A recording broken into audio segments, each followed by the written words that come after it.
শীত আসবে আর আমার বাসায় হাঁস খাওয়া হবে না সেটা তো সম্ভব না। আমার বাসায় এবার শীতে অনেকবারই হাঁস রান্না করা হয়েছে কিন্তু সেভাবে সুযোগ হয়নি আমার ভিডিও করার। আর আমি হাঁস যেহেতু খাই না সেজন্য আমার হাঁসের প্রতি অত ইয়া নাই। তবে রান্না করতে পারি। এবারে রান্না করছে আমার শাশুড়ি আম্মা। তো ভাবলাম শীত যেহেতু শেষ হয়ে যাচ্ছে হাঁস রান্নার ভিডিওটা করি। এই যে পেঁয়াজ, ধনিয়ার গুঁড়া, তারপর মরিচের গুঁড়া, হলুদের গুঁড়া, দারচিনি, এলাচ এগুলা নিয়ে তেজপাতা আর আদা বাটা, রসুন বাটা, নারকেল বাটা নিয়ে রেডি করে রাখা হয়েছে রান্না করার জন্য। আর এদিকে এই হাঁসটার মধ্যে আলু দিবে তাই আলুগুলাও কেটে নেওয়া হয়েছে।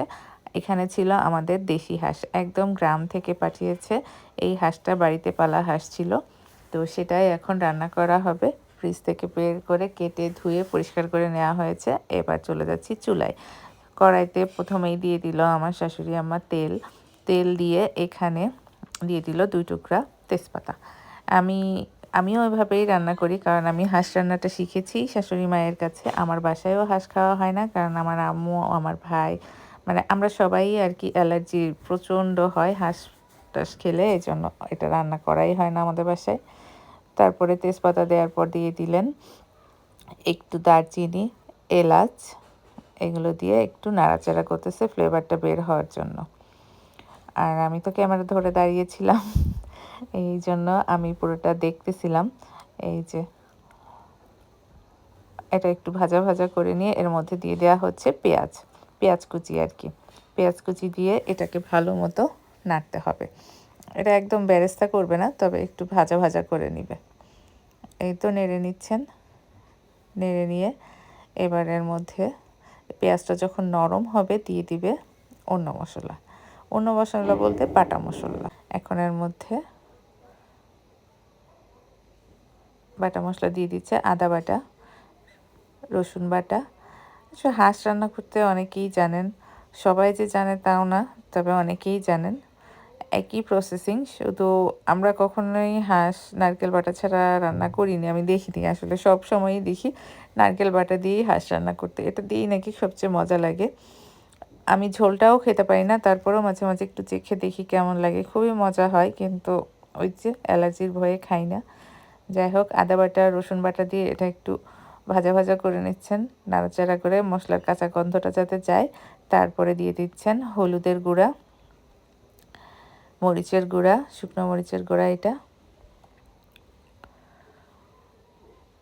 এরপরে দিয়ে দিল একটু জিরার গুঁড়া, জিরার গুঁড়া। আর সাথে দিলেন হচ্ছে একটা স্পেশাল মশলা, ওটাতে হচ্ছে কয়েক রকমের মশলা, যেমন দারচিনি, এলাচ, তারপরে হচ্ছে তেজপাতা, তারপরে স্টার অ্যানিস, আরও কিছু মশলা দিয়ে একসাথে ভেজে ওইটাকে গুঁড়া করে আমার শাশুড়ি আম্মা করে রাখেন। ওই স্পেশাল মশলাটা গরুর মাংস, তারপরে হাঁসের মাংস, কিছু কিছু স্পেশাল রান্নায় উনি ব্যবহার করেন। সেই মশলাটাই দিয়ে দিলেন। এটা হচ্ছে একটা নিজস্ব মশলা। যাই হোক, ওইটা দিয়ে ওদিকে মশলাটা কষাতে দিয়ে পাশের চুলায় আলুটা একটু ভেজে নিচ্ছেন। আলু হচ্ছে একটু লবণ আর হলুদ দিয়ে তেলে ভেজে নেবেন, আর কিছু করতে হবে না। এটা তেলে ভেজে নিয়ে মাংসটা যখন কষে আসবে তখন হাঁসের মাংসটার মধ্যে দিয়ে দিবেন। ওই চুলায় মশলা কষানো হচ্ছে আর এই চুলায় হচ্ছে আলুটা ভাজা হচ্ছে। আলুটা ভাজতে খুব বেশি সময় লাগে না, একটু নেড়ে চেড়ে লাল লাল করে ভেজে নিলেই হবে। আর নতুন আলু তো এটা খুব অল্পতেই সিদ্ধ হয়ে যায়, না ভেজে দিলেও হয়। তবে এবার একটু ভেজে দিতেই চাইলেন উনি, তাই ভেজে দিচ্ছেন। যাই হোক, আলু ভাজা শেষ। এদিকে আমাদের মশলাটাও কষে গেছে, দেখেন একদম লাল লাল হয়ে গেছে, কি সুন্দর। এখন এই মশলাটা মধ্যে দিয়ে দিবে হাঁসের মাংসটা। হাঁসের মাংস রান্না করা কিন্তু খুবই ইজি। এই যে মাংসটা দিয়ে দিচ্ছেন, মাংসগুলো দিয়ে নেড়ে চেড়ে কিছুক্ষণ ঢেকে রাখবে, এই আর কি। আর হাঁসের মাংস সিদ্ধ হতে কিন্তু বেশ সময় লাগে, সেটা যে হাঁসই হোক, তো একটু সময় নিয়েই রান্না করতে হয়। তাছাড়া হাঁসের মাংস একটু সময় নিয়ে রান্না করলেই সেটা ভালো টেস্ট হয়, তাছাড়া সিদ্ধও ভালো হয়। যেহেতু হাঁস অনেক শক্ত হয়, মুরগির মাংসের মতো এত নরম না। যদিও আমি খাই না, তারপরেও এটা সব কিছুই জানি। রাঁধুনিদের এই হচ্ছে সুবিধা, কোনো কিছু খাক আর না খাক রান্না করতে জানতে হয়, এই আর কি। যাই হোক, এই যে নাড়াচাড়া করে এখন ঢেকে দিলেন। ঢেকে দেওয়ার পরে বেশ সময় যাওয়ার পরে এটা এই যে এরকম হয়েছে। মানে একটানা অনেকক্ষণ ঢাকাই ছিল। তারপরে এখন নাড়াচাড়া করে দিচ্ছেন। একটু নাড়াচাড়া করে দিলে আস্তে আস্তে হবে। হাঁস থেকে পানি বের হইছে। এখানে এক্সট্রা কোনো পানি দেওয়া হয়নি দেখেন।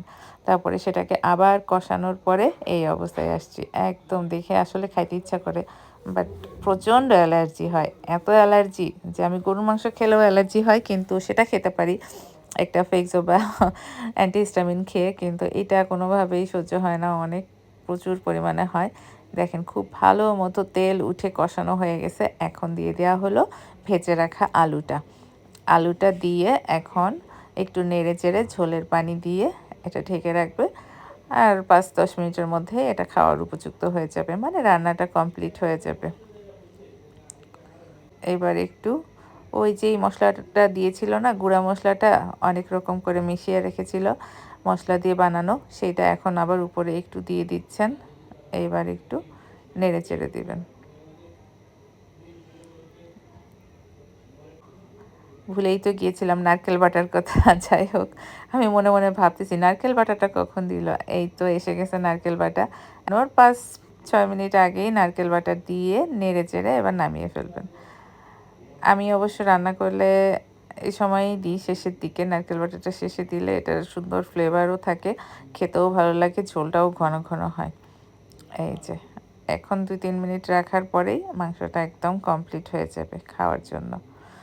আর এই যে শেষে নামানোর আগ দিয়ে বেরেস্তা ছিটিয়ে দিবে।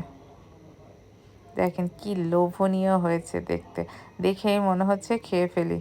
যাই হোক, আপনারাও নিশ্চয়ই হাঁসের মাংস প্রচুর খেয়েছেন শীতের মধ্যে, যাদের কোনো অ্যালার্জির সমস্যা নেই এভাবে একবার খেয়ে দেখবেন, ভালো লাগবে। সবাই সুস্থ থাকবেন, ভালো থাকবেন।